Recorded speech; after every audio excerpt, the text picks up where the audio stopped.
everybody, I'm back for a brand new video. In today's video, I'm going to be talking about admirals. Now to be precise, am I going to be talking about all the admirals? No, only 3 particularly, and one of them is actually not an admiral, right? What I'm actually going to be doing in this video is sort of coming up, sort of like theorizing and sort of predicting what the adult fruits of these specific marines are going to be. Okay, so to basically start off with this is that, if we look at the current admirals right now, and by that I'm referring to like the like the 3 main admirals, Akainu is technically the fleet admiral right now, but you remember like when we were introduced to the 3 main admirals, you had Akainu, you had Aokiji and Kizaru, each of their adult fruits representing their colors and stuff like that. And I thought it'd be pretty interesting looking at 3 other characters who have similar names or like similar codenames, just like they did with who are in this story right now. 2 of them were actually fan created characters that Oda created. So I thought it would be pretty interesting to basically look at what their colors are and try and think of like a good idea of like what exactly their Delphi could be based on like their color. So I thought that would be pretty interesting to go over.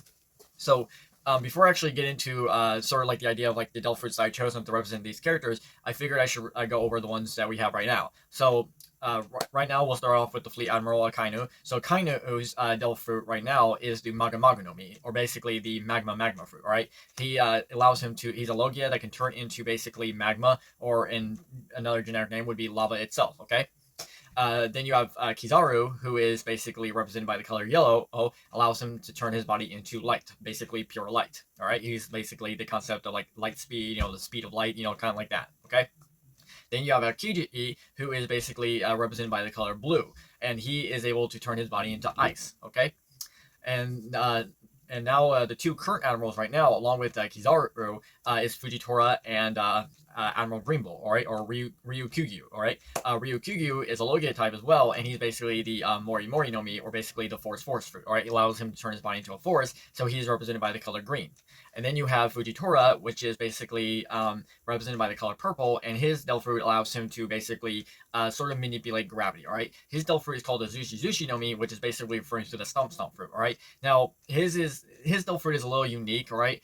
Compared to all the previous admirals, they've always been Logias. However, he is actually a Paramecia type, all right. But the interesting thing about these admirals is that each of their Delphi fruits, each of their colors, has sort of representing to a Delphi fruit that has some sort of representation of natural nature itself, right? It's not like something that's unique. It's something that's connected to nature itself. It's like a physical nature kind of thing. Like it's naturally naturistic. Whether or not that means it's naturally created, or it's something that can be created but has to come from nature itself, right? Like there are like a lot of man-made objects that we can create, but they still have to come from nature itself. So that's like one interesting thing to look at in concept. Okay. So I figure it'd be interesting to go over these 3 characters and sort of like pinpoint and sort of come up with a good idea of what their Delphi fruits could be. All right. So let's begin, shall we? All right.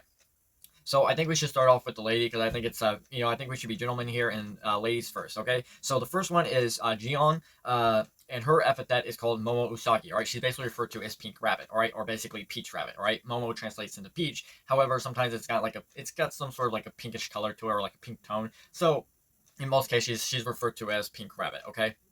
Now, it's really hard to like sort of pinpoint a good idea on like what pink could actually be represented to in nature itself. There are a lot of unique things that you can look forward to, in such of well, it's really depending on how it goes, all right? And it really comes down to the author's decision, like what he chooses to like represent the colors, okay? But what I thought might be pretty interesting here is that, I began looking up some things that you represent pink with, and I actually, I came across like things like chaos and magic. I figured magic might be a little bit too much, so I decided to stick with the whole chaos one, all right? And, chaos is something that exists. I mean, it's not exactly, it's not something that is naturally or created and stuff like that, but it is an existence. Not like a pure realistic existence, but it is an existence, right? I'm sure you've all heard of like things like the chaos theory and stuff like that. And interesting enough, back when before Greenbull's Delphi was fully revealed, I actually thought the idea of what his Delphi might actually be the Mushi no Mi, basically the chaos butterfly. And you know what? Since that theory didn't actually come through in that, I'm actually going to be a little bit more clever and think like, well, wait a minute. What if we use this concept and say that, and I'll use that for Jion instead. So basically, what I'm going to be predicting for her Delphi is the Mushi no Mi model Chaos Butterfly. So basically, it's a mythical model, allows you to transform into the mythical Chaos Butterfly. Or in terms of English translations, it would be the Bug fruit mythical model Chaos Butterfly. All right. Now, it's hard to really say why I'm going with the Chaos Butterfly than anything else. Originally I was thinking of trying to go with something maybe like a spider because she has like a spider tattoo, but I thought maybe it would be more interesting and a little bit more clever if I actually went with a butterfly, all right? Because then it could symbolize that it's sort of like a symbolize an ironic twist where like you're basically in the prey, all right, you're like literally trapped in the spider's web, or in this case, a butterfly's lies control. All right. Now, how their ability could work, I believe it would. I haven't really worked out the full details. I know like maybe she has some sort of like mimic of like chaos itself, like she can cause chaos in us, and maybe cause maybe minor time warps and stuff like that. Not enough to like change the outscope of the entire history itself, but maybe she can cause like time confusions and stuff like that, and then distort your mind's memories and make you like just make everything all like deja vu, like all confusion and it's like that. All right. So that's basically what I got for Gion. Okay. All right. So now moving on to the next person who we have is Tokikake. All right. Tokikake's actual name is Chaton, which basically refers to as brown pig. So his color is represented by the color brown. Now, what I chose for his Delphi, and some of you are probably gonna be thinking like, that's disgusting. I know, and I agree. All right, it probably is like really, really gross. All right, but the Delph fruit I got from him is the Kuso Kuso no Mi. All right, now if you're not familiar with Kuso Kuso is, there are other translations of it like that. All right, but to basically refer to it can refer to things such as like waste, muck.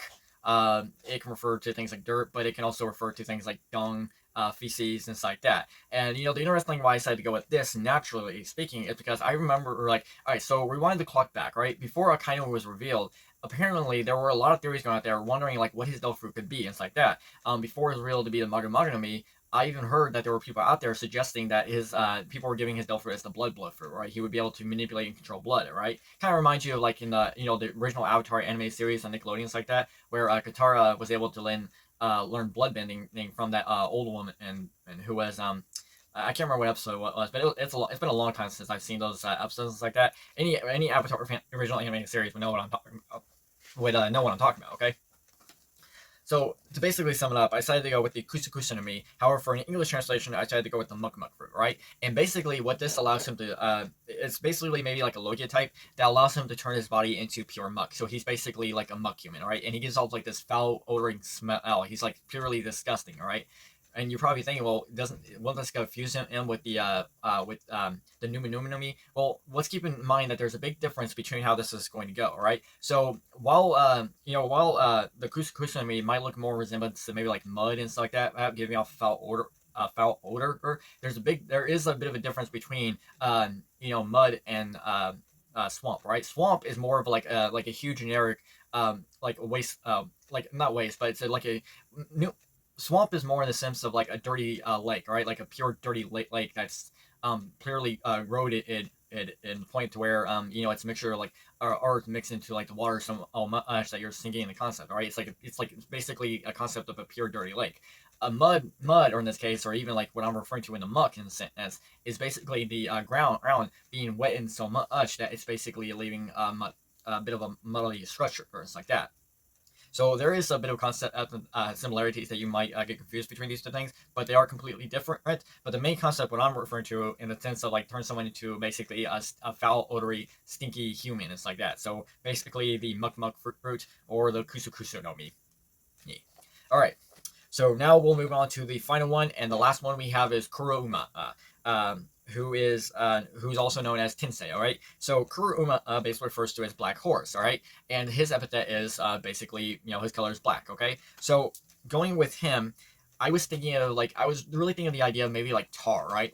But I needed a really good way to fit tar. I needed a really good way to use tar. So I guess I could go with the tartar fruit, but I wanted to be a little more unique. I want to be a little bit more clever. So what I actually thought of doing is going with the Michi Michi no Mi, all right? So if you're not familiar with this kanji is, if you were to translate this kanji into English, where I live, this would be it would basically be road, all right? So what I'm actually doing here is introducing the concept of the road food, right? Now, I should actually mention that roads could technically be, they don't necessarily have to be black, like in terms of like, using black asphalt, and things like that. The grounds can be gray, black, even rocky roads and stuff like that. There could be different concepts of road, right? But what I thought would be interesting here is allowing him to basically like, so the concept of what I'm actually doing here in the Delft route doesn't actually give him the ability to basically make roads and stuff like that. It doesn't actually give him the ability to turn it into a road or even make roads and stuff like that. No, what I'm actually doing here in this concept of what I'm basically presenting here is this, okay? So what he can do is basically, say for instance, he can basically secrete like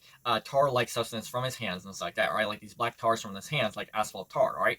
And what I'm going to be basically giving here is that maybe if he basically hits you or touches you, and the tar basically attaches to you and stuff like that, he can basically change your direction, right? He can basically decide which way you're going to go. Like he can basically change your path, right? Another concept of what Michi can translate into ways, such as in like which way or that way, that concept, right? He's basically in control of the path that you're on. He's basically in control of the road. Now, there were a few things I wanted to give on this to basically make it not sound too overpowering, all right? And what I thought could be interesting here is that even though he can change the direction, he cannot forcibly make you choose your direction, all right? So to put it simple, well, think of it like this, okay? So if you're standing still and you don't really know which way to go, he cannot actually make you choose to go that way unless you've actually chosen your direction. So basically sum it up, he can change your direction and after you've already chosen. So if you don't know which way you're going to go or where you're going to go, he cannot make you go in that direction unless he knows which way you're going, all right? So that's a bit of a drawback, that he needs to know where you're going to go, or else he can't basically make you go in the other direction. He needs to know that you're going that direction first before he can change it. Now, you're probably thinking, well, probably the best person to fight him in this instance is Zoro, all right? Because just imagine that he basically throws like one of those tars and it gets Zoro gets hit and it's like, what's that supposed to do? Oh, you'll find out. And yeah, Zoro comes and he starts just starts coming out of himself like the next thing always like coming from me from the right.